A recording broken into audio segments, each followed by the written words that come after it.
I'm Josh Liston from On the Bubble podcast, an oral history of television fandom, part of the Gunna Geek Network, just like the show you're checking out now.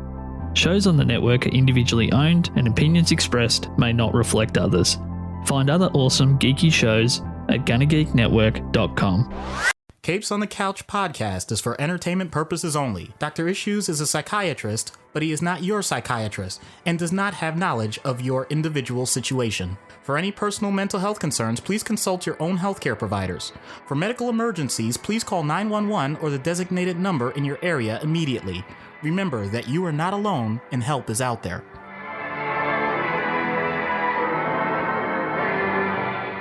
Hello and welcome to Capes on the Couch, where comics get counseling. I'm Anthony Sitko. And I'm Dr. Issues. This is a fun one. Gear up, folks, and get your game on, because we are going to be taking a look at Arcade, one of the most colorful villains in Marvel's catalog. Certainly, he makes for good entertainment. Not exactly the most successful villain. Definitely not an A-lister, but he always makes for a good illustration, I will say. The artists always get to really pull out the stops when you're dealing with Arcade because of the nature of Murderworld. Yeah, absolutely. Have a lot of fun. Yeah, and the games. I never played, what was the one for, I think it was for Super Nintendo and Genesis. Right. No, I never played that either. I know what you're talking about. Yeah, there was a Murderworld X-Men game for the 16-bit systems. I'll have to play that one of these days, just for, I guess, nostalgia purposes. I would say nostalgia, but I didn't play it. I'll have to go back and see if it still holds up. In any case, Matt W. picked this one. So you know there's going to be some good stuff here, as always, with a Matt selection. But first, let's get into the background. Arcade, created by Chris Claremont and John Byrne in Marvel Team-Up number 65, January 1978. He debuted as a hitman trying to kill Spider-Man and Captain Britain, Brian Braddock, in a game-like complex called the Murderworld. So he often reappears regularly, establishing a new Murderworld with the help of various assistants, Ms. Locke, Ms. Chambers, all of them designed to kill different heroes or pairs of heroes. Murderworld is always filled with elaborate traps to extract maximum entertainment out of the killing, but Arcade always leaves his victims a sporting chance to escape, which they overwhelmingly do. One of his biggest stories, however, was Avengers Arena, where he kidnapped 16 teen heroes and brought them to an island, forcing them to kill each other until one survives, Battle Royale-style. Unlike most previous stories, he does manage to kill off several of the heroes. Those who survive end up coping with a lot of stuff, and that was the subject of the follow-up run, Avengers Undercover, showing how some of the heroes have PTSD, understandably so, and the various other fallouts between characters and relationships that came as a result of what they underwent on the island. Oh, I'm sorry. I wasn't paying attention. I was reading the synopsis of the Hunger Games. Yeah, the Hunger Games or Lord of the Flies or Battle Royale or any number of other things. It was very much inspired by that. Obviously, this was, I want to say 2007, 2008. So very much in that time frame of when these things were popular. But it worked. And it was still a really compelling story, even if it was obviously a homage, pastiche, ripoff of some of these other concepts. So unlike many characters, though, little is known about Arcade's background. He claims to have grown up wealthy, but he was cut off by his father, whom he murdered in response. But we don't know how true that is. We don't know his name. We really don't know anything about him. So having said all of that, again, most Arcade stories are he tries to kill the heroes, sets up Murderworld, they escape, beat him up. He manages to escape either because he's a robot or he slips away. Lather, rinse, repeat. The joy in reading an Arcade story is the way that Murderworld is tailored to the heroes that are being captured. It's very much specific to each of the inhabitants of Murderworld, so to speak, which is what we're going to get into right now when we talk about the issues. So Matt says Arcade is what Kevin McCallister probably would have become had he not grown up to be the Jigsaw Killer instead. the guy whose goofy panache and gimmicky trademarks belie a very dangerous and accomplished assassin.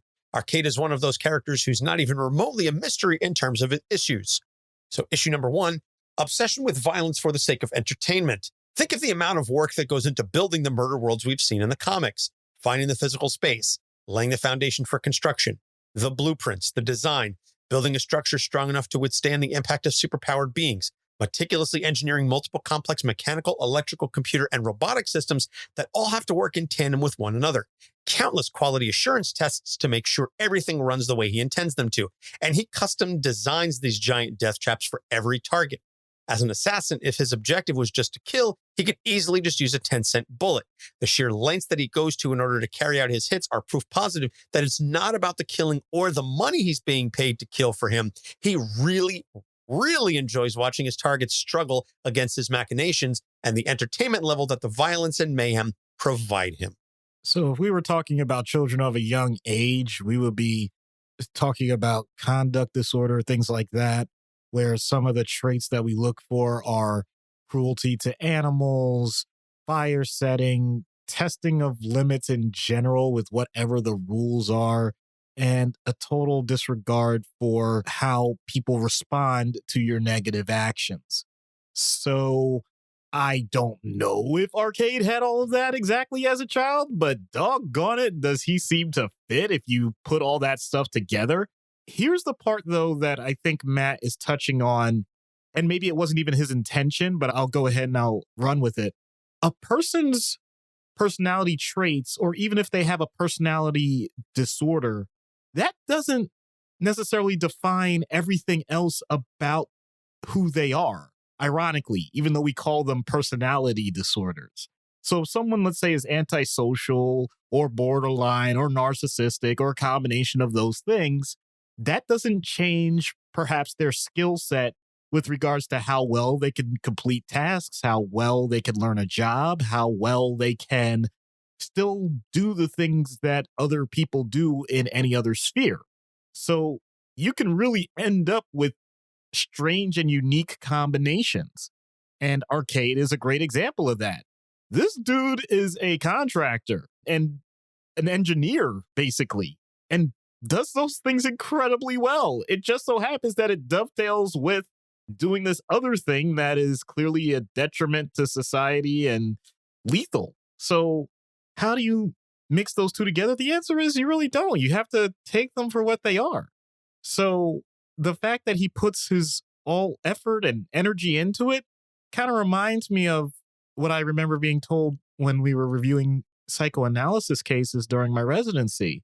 Although it's not the intention, sometimes during the course of therapy, if a person happens to be a thief, you end up making them a better thief. So this is incredible, where there are many other parts of grit, determination, and whatever else you can come up with that would allow him to even survive something like this. Because let's be honest, this isn't even a matter of what you view in society as right and wrong. This is simply anyone that's looking to do this enough times is going to end up dead, because either the people that he's doing it against are going to kill him, or society, if you're in a certain format, you're going to end up getting a death penalty when you get caught. So it's unlikely that anything like this would come up this way in real life, at least at this level. But the idea that there are people that love the idea of torture, that love the idea of seeing other people squirm and making their lives complicated and miserable just for the sake of their own entertainment. There are plenty of people that exist like that on a small level, on a one-to-one personal level, or even on a business or other organizational level. Doesn't just have to be stereotypical like, oh no, evil boss man doesn't do things that are fair. It could be within families. It can be within friend groups, whatever. So these things can take very mild forms, and Arcade is just amplifying that with intense magnitudes. I can continue to rant about this, but really, it's just fascinating. And in all honesty, if it weren't for the fact that I knew more about the Joker based on my comic book reading, I think Arcade may have taken that place instead. Yeah, he definitely has some similarities with the Joker in terms of the doing it for the lulz or the evils.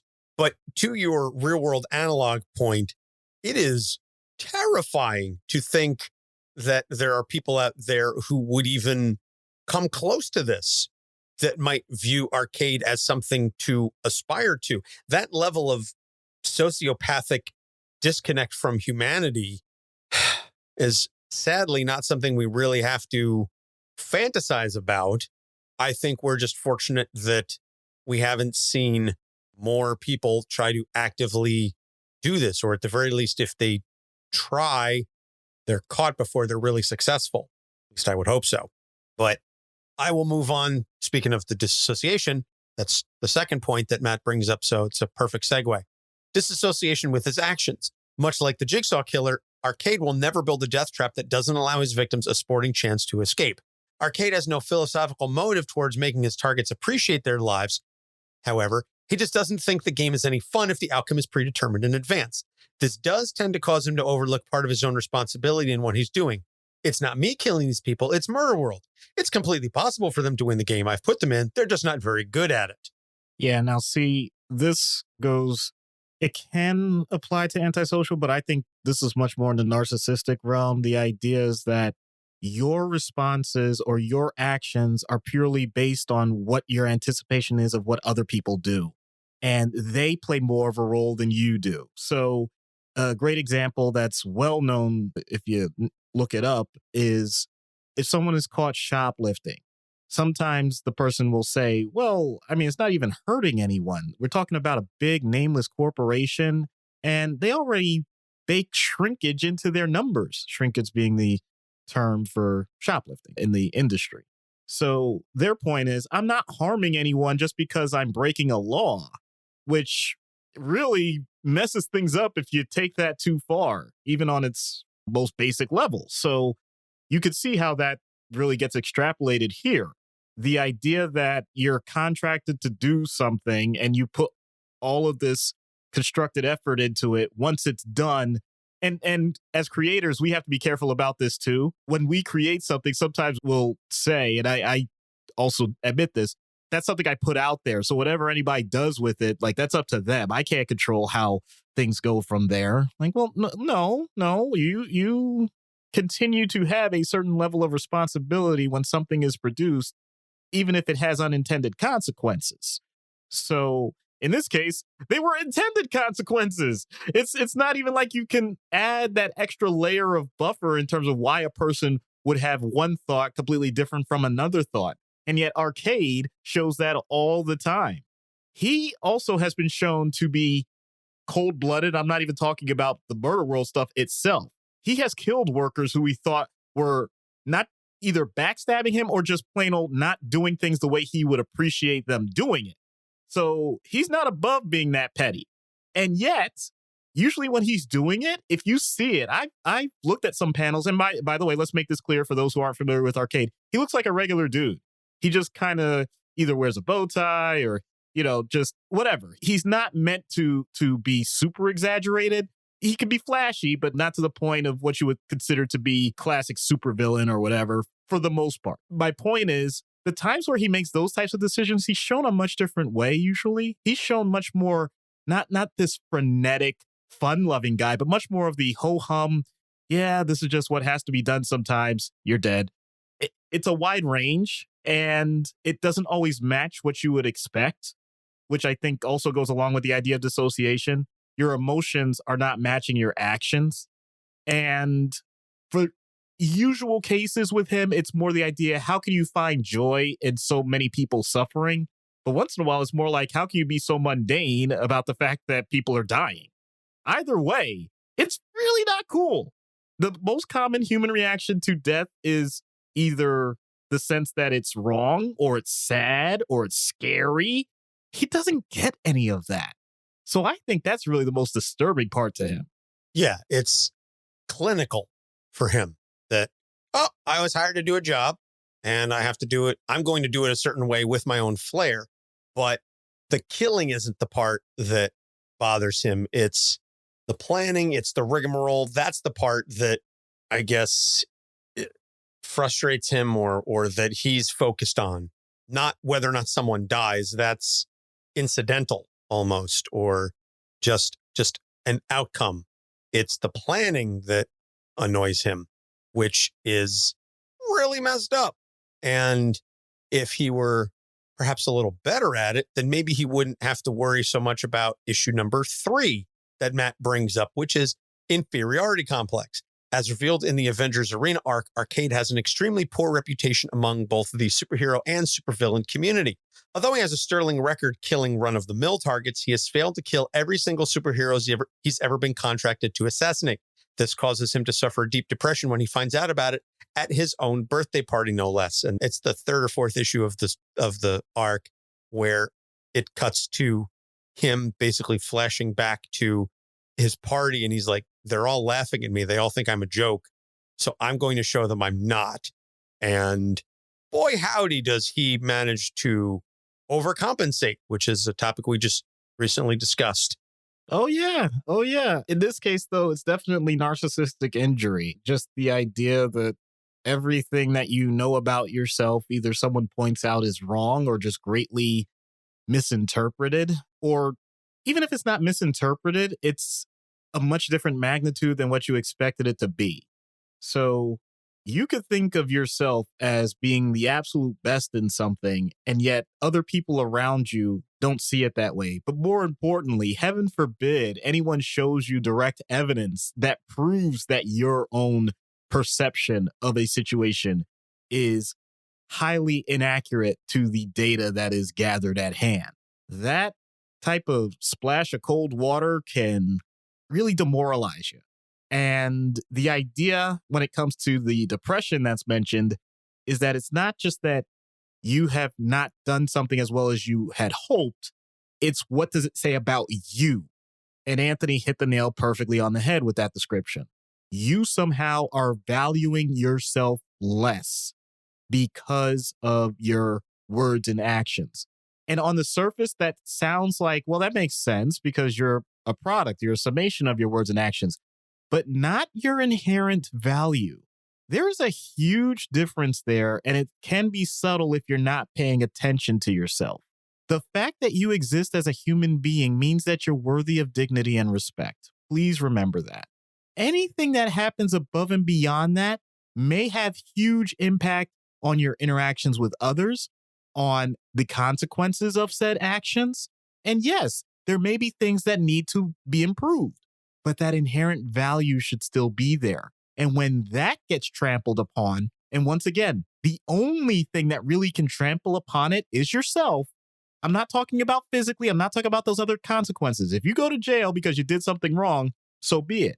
If you got beat up physically because you were abused, that's a horrible thing and shouldn't have happened to you. But it doesn't take away that inherent value. If someone really needed to hear that, I hope that they're getting that message right now. Arcade is in a very unique circumstance where I think universally everyone would agree the types of things that he's doing are detrimental, are horrible, are catastrophic, and all of that. And yet, and this is the thing that I think is difficult for us as a society and humanity as a whole to appreciate sometimes, and Arcade makes it very difficult, there's still some value there. And that person should be allowed to have that value so that they can, in theory, make improvements and do better in the future, or at least do as little harm as possible as they continue to go through their lives, even if it has to be in a protected environment so that no one else gets hurt.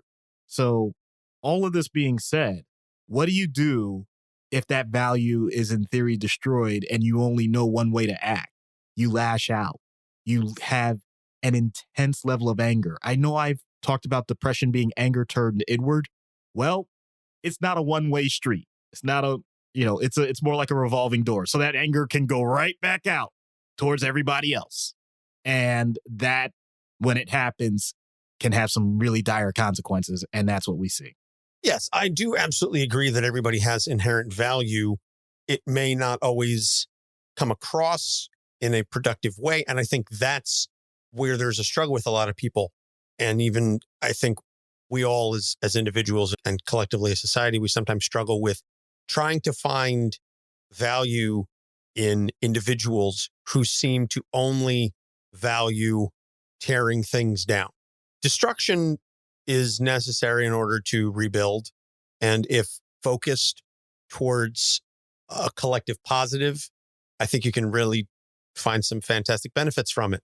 The problem comes from, as I said, finding value in those individuals who only seem to be completely interested in themselves and are willing to destroy everything else around them in order to either find or increase their own self-value. There's an inherent conflict there, and I don't know how to resolve it. As a person, conceptually, as a society, I'm not entirely clear what to do with that, because I think that some of the potential solutions run counter to the notion of freedom and free society and things of that nature. I mean, we could go like Clockwork Orange, Ludovico technique on some of these people and try and rewire their brains or what have you. Obviously, that's not healthy. That's not ethical.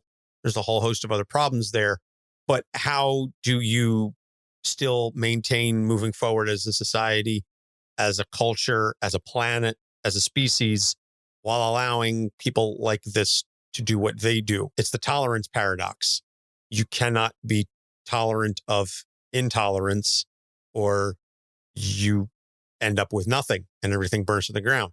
Obviously, this is a topic that is meant for philosophy and sociology and things of that nature, but it definitely comes across with somebody like Arcade, because he can provide value if he just chooses to direct his talents, such as they are, towards something perhaps a little less violent. And spoiler alert, we do get into that a little bit in the skit. So we're going to take a break, plug some shows, and when we get back, we'll get into treatment. Stay tuned.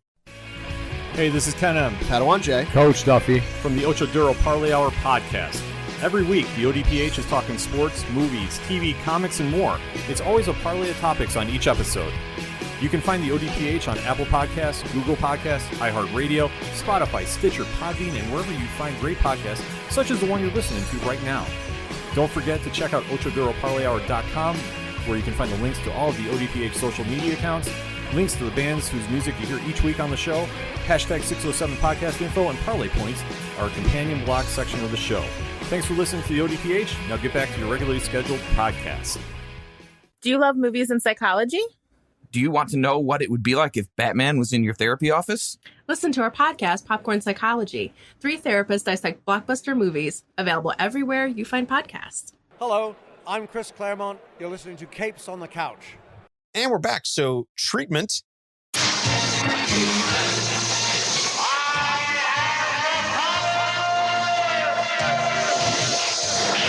Starting first with the in-universe. Doc, what are you doing to help Arcade be a little less murdery? So I love Matt's description of how meticulous he must be in building Murderworld. And I'm going to continue this riff that I've been on when it comes to in-universe treatments. I don't have a degree in engineering. I don't know all of those details. I understand some physics concepts, and I'm sure if I would have an opportunity to find out just how much pressure is necessary to crush someone's skull and what exactly is the velocity that you need to have something pushed as a projectile, even if it's like 2 tons, to just barely give a person an opportunity to dodge it at near superhuman speed, et cetera, et cetera. Like, just to get more into the nuts and bolts and not necessarily focus on the death part or the attempts at death, and see if I could deconstruct a little bit. Why even go to these lengths? Like, what really is that final level that puts it over the top? And does Arcade even recognize that? Does he notice the difference between, let's say, if it's a jack-in-the-box that projects a person 20 feet in the air and they land on their neck to die? Like, what would happen at 15 feet? You know, would that not do it? And do you get more benefit out of that than if they were to survive? How is that trying to connect the emotion back with the actions? Now, there's one real problem with this, and if anybody is picking up on it in my voice, I have some traits that I'm not proud of, where my brain kind of works in certain ways about different topics that I don't really talk about in public, because if I did, it would really make me sound like I don't care about humanity. And that's not the case. That's not true. But you can't really do this in polite society. So arcade gives me an opportunity to let loose a little bit with that dark side of me and do it in a way that hopefully will be beneficial to him to say, hey, maybe there's a way that we can talk about these things so that you don't act on them and people don't have to die. Now, that's obvious pie in the sky thinking that wouldn't work, but that doesn't mean I wouldn't try more than once. And maybe the fact that he would have somebody that has such a perverse interest in learning how he's going through these things would actually put me in his good graces long enough that I could start to have him adapt to what would be considered better cultural norms in society so that even if he created these things, people wouldn't necessarily be at the point of death. Oh, Interesting idea. I like where your head's at. You may not like where my head's at. Trust me, there's plenty of stuff I even censored when I was talking about that. Man, oh man. So out of universe, Matt says a comparison would be people inured to the concept of violence when they see it on TV or a computer screen, fans of contact or combat sports who turn themselves off to the pain being endured by the athletes for the sake of their entertainment. And as a possible in-universe or out-of-universe way of diverting his talents to something not quite so evil, tell me Arcade, with his proclivity for presentation, entertainment, and high stakes, wouldn't make a perfect booker for a professional wrestling company. Paul Heyman, eat your heart out. You know, it's fascinating because you'll see how we do this with the skit and where my brain went with it. But I appreciate Matt's conclusion as well. I think it's within that realm of possibility. Let's make this clear. I think that there is definitely a part of joy in humanity when it comes to these things, and we know it. If you've ever watched America's Funniest Home Videos, you know exactly what I'm talking about. There's a certain level of entertainment from seeing random things happen, but even then, we know there's a limit. We know what it is. I almost feel like it's the equivalent of saying the definition of pornography in terms of where you draw the line. So arcade is the ultimate example, but there are plenty of people that might need that guidance, and therapy can do that. Now we really are talking at kids at a young age because they may not have the concept of permanency of death and other major consequences when it comes to their actions. And that's the time where really you can make the most difference. You make sure, which naturally can happen as children's brains develop, but even if it's not on pace, you meet them where they're at in terms of what they may understand and what those consequences are and why it's important to understand why people feel bad when certain things happen, even if they don't understand it for themselves or don't feel that same way. It's very hard for someone who hasn't developed empathy to just randomly teach it and show them what it is. But you can show a construct that will allow them to do things in a way that they won't get in trouble in the future and nobody gets hurt. That's definitely clear. And that type of pure, I'm not even talking cognitive behavioral therapy, I'm talking pure behavioral therapy.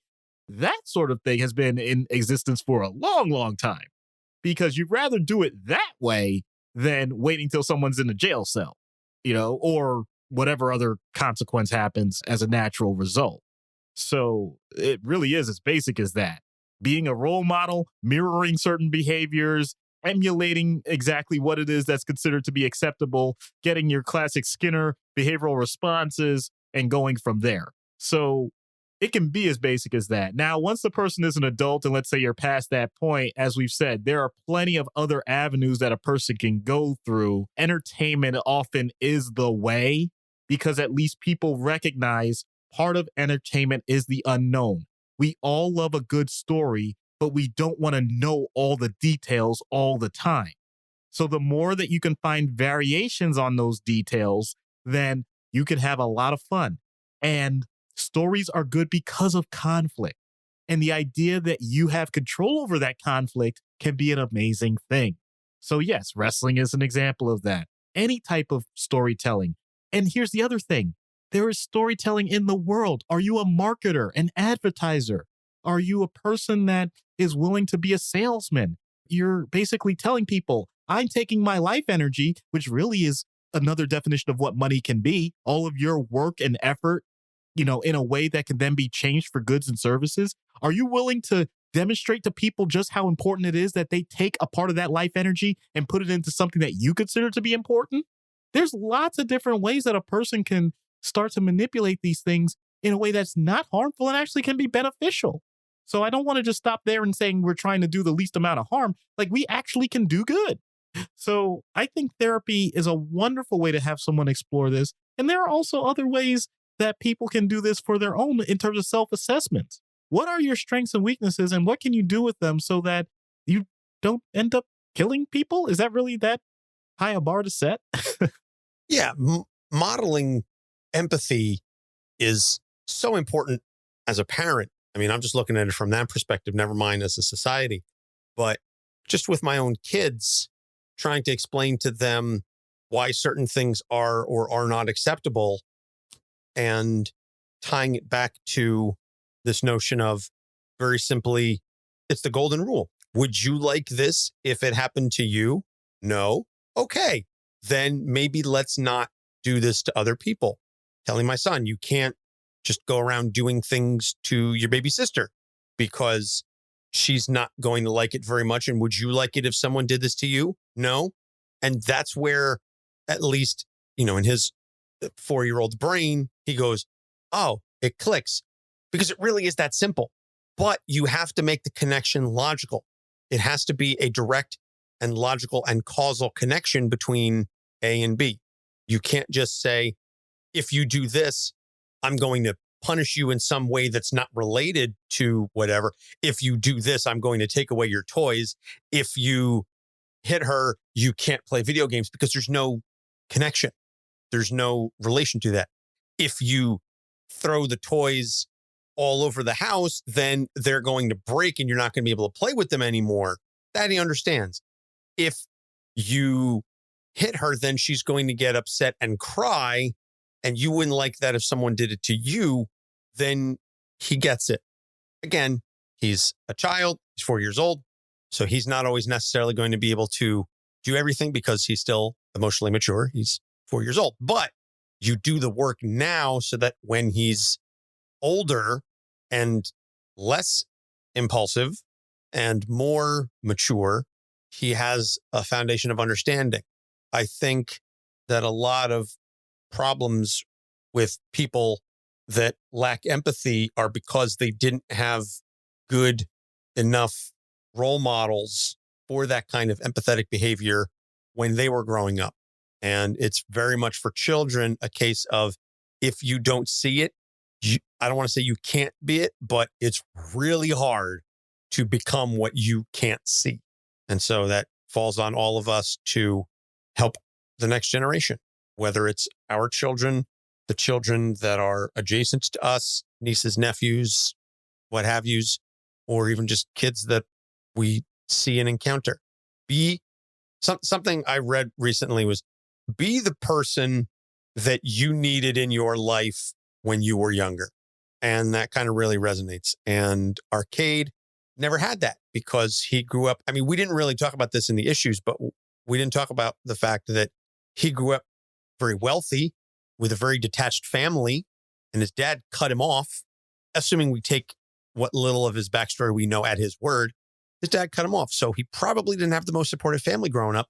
That's why he's detached from humanity. And that's why he just chooses to take his frustrations out on people the way that he does. It's a shame, but it's a very Freudian response. So, yeah. And to Matt's other point, I would really, really love to have seen Arcade book the Attitude Era, especially with the hardcore stuff. Like EC Dub would have been absolutely bonkers, man. Oh, man.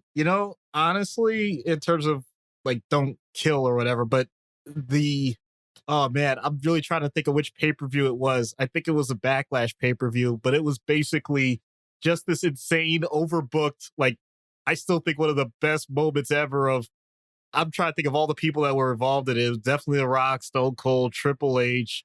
I definitely think Mankind was involved, but just in terms of people coming out of nowhere and then with chairs and, everybody hitting their finishers all within like a 7-minute time period. It was just like, what is all of this?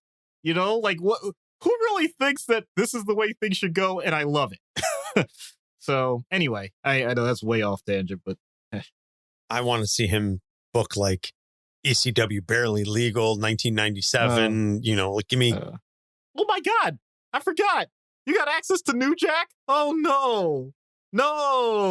Oh. New Jack, Sandman. I'm saying now we're not even Balls talking. Mahoney. I'm saying now we're not even talking hypotheticals. I mean, if Arcade is booking New Jack, somebody dying. Somebody's going to get murdered. Oh, freaking Sabu! All of a sudden, just does like the first 1240 splash or something. I don't think a person's supposed to revolve that many times. Well, hey. When they're shot out of a cannon, they will. Oh, what's this? New Jack brings a staple gun to the match? He's not even trying to wrestle. He's just straight up just jamming things into people. Yeah. Paul Heyman, eat your heart out. So with all of this being said, let's see what happens when we get Arcade on Dr. Issues' couch. What? Where am I? Hello, Dr. Issues. Welcome to Murderworld. Who are you?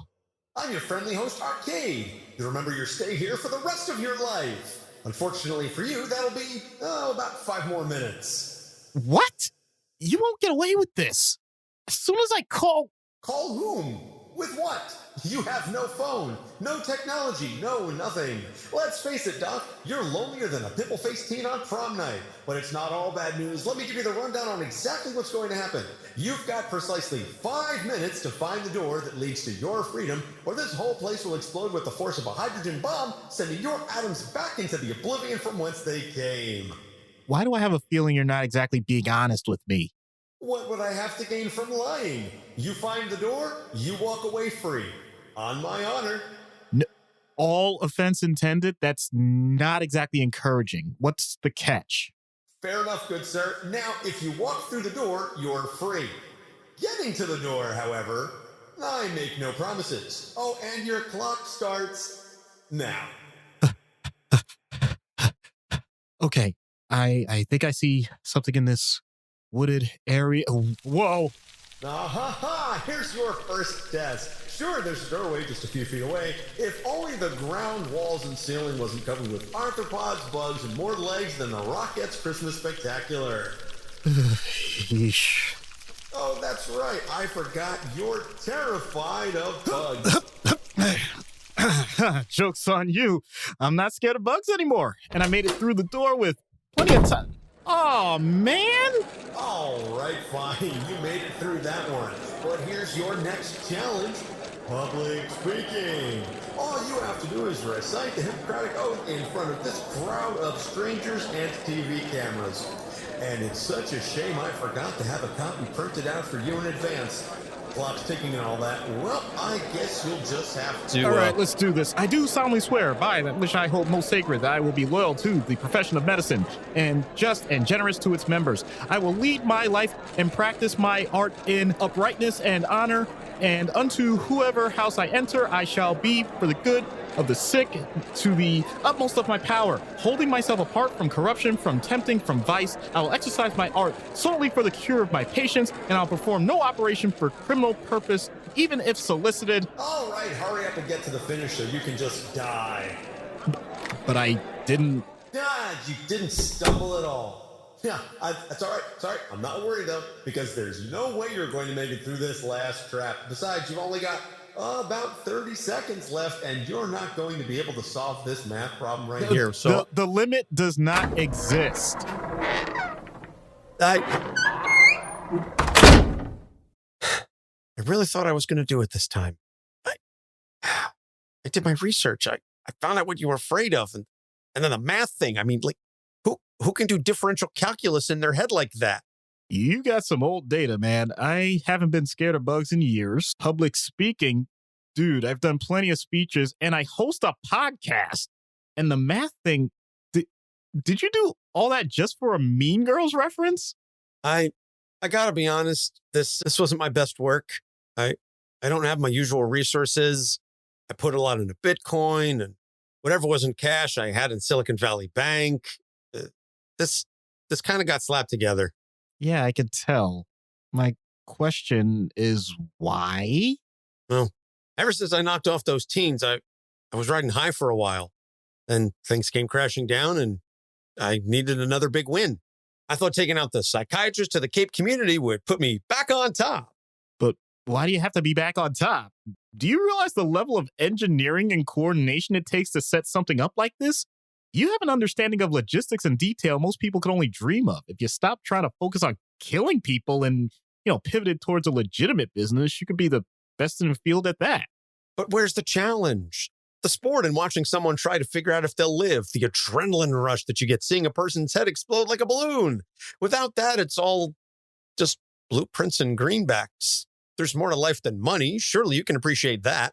I can, and far be it from me to tell someone not to pursue their passion, but when that passion comes at the expense of creating dangerous and deadly situations for innocent people, that's where... Oh, come off it, Doctor. You can't possibly believe these caped clowns are innocent. How much collateral damage do they cause on a regular basis? I'm willing to wager that even your office has been impacted by them on more than one occasion. That's not the point. That's no reason to hurt or kill them. I didn't hear a denial. And anyway, it's all in the name of entertainment. Do you watch sports, football, boxing, MMA? I just take humanity's innate thirst for blood and guts and take it to its logical extremes. We thrill at the idea of someone pounding a man's skull in until he's incapable of speech, leaving him functionally brain dead towards the end of his life. But someone giving him the mercy of delivering a killing blow, that's beyond the pale? Let me ask you, would you rather remember Ali going out gracefully in, say, 1978, or as a pale shell of his former self at the end of his life? Even if that's not a horrible analogy, which it absolutely is, you're ignoring the most important thing. Choice. You kidnap these people and force them to kill or survive. That's not fair at all. It's not a guarantee that they'll die. There's always a sporting chance. Something has to keep it interesting. Interesting for whom? That's my point. For me, of course. What difference does it make if it doesn't interest anyone else? But that's false too. Have you witnessed bare-knuckle brawls, slap fighting, high-speed racing? No one is there for competition alone. They all want to see someone's life changed forever. Or ended. I'm going to go back to this again. There's one thing you keep forgetting to mention. Choice. Free will.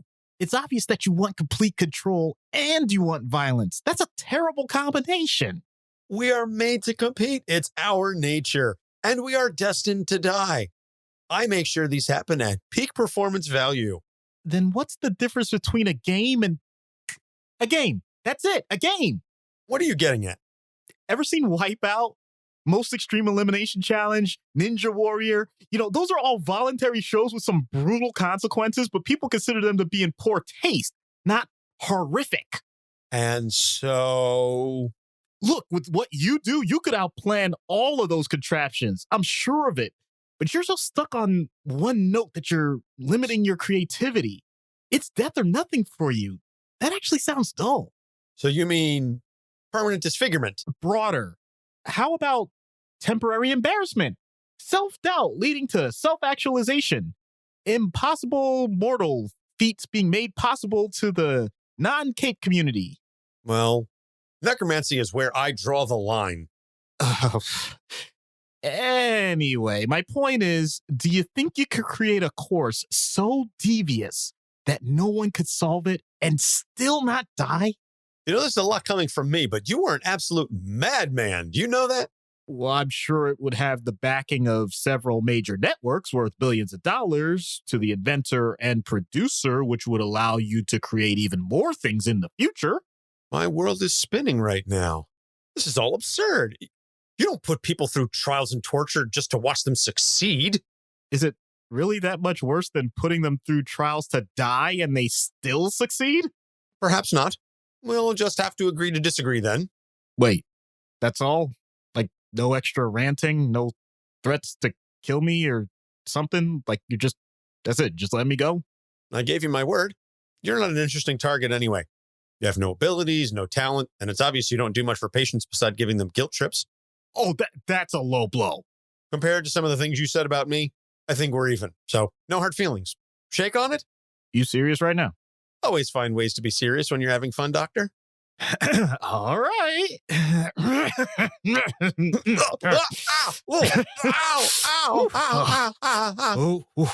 Oh, you cheater. I may not know combat techniques, but I learned how to perform a patient takedown. You're not going anywhere till the proper authorities arrive. And it's not a great idea to leave restraint equipment around, even if you don't think anyone's alive to use it. This isn't fair. I demand a do-over. A reset. So you turned the game on him. Yeah. I mean, I would say it was a matter of survival, but I'd already survived. But I didn't trust him, so hopefully we get some really awesome obstacle course races that fun for all ages and deadly for none. I mean, it's got to be a little deadly.